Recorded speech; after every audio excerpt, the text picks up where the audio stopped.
The dog was barking too much, so he bought an electric collar to shut it up.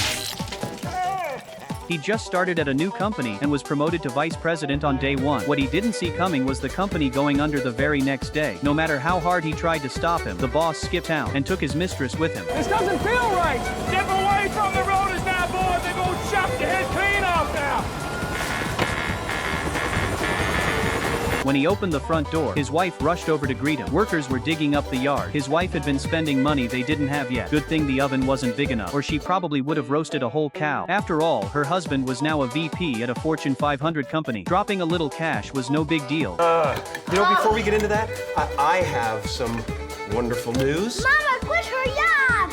Yay! But now he was out of a job, and to make things worse, his wife had just quit hers. Dick's blood pressure shot through the roof, but there was nothing he could do. After all, he was the one who told her to quit in the first place. When she found out the company went bankrupt, her jaw hit the floor. At least they still had their retirement fund to fall back on. The alarm went off. Dick dragged himself out of bed like a zombie. The job was gone, but old habits die hard. His wife rushed out the door, barely even bothering with a goodbye kiss. On his first day of unemployment, he had nothing to do. He just wandered around the house, killing time. He noticed the dog had slipped out of its collar, so he picked it up. Then, almost without thinking, he put it around his own neck, just to see what it felt like.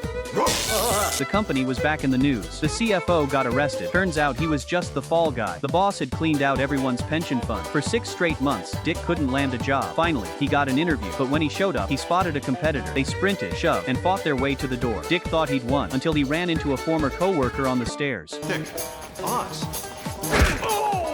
A swarm of applicants came charging up behind him. Dick wasn't about to back down. He dodged obstacles like it was some kind of game show, finally making it upstairs. He fought off the crowd, grabbed a fire extinguisher to defend himself. Just when he thought he was first in line, he looked outside. Applicants were lined up around the block.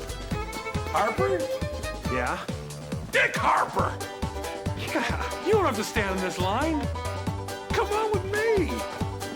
He figured he was getting special treatment. Instead, he got publicly humiliated. His blank deer in the headlights expression on TV became a punchline for all those corporate big shots.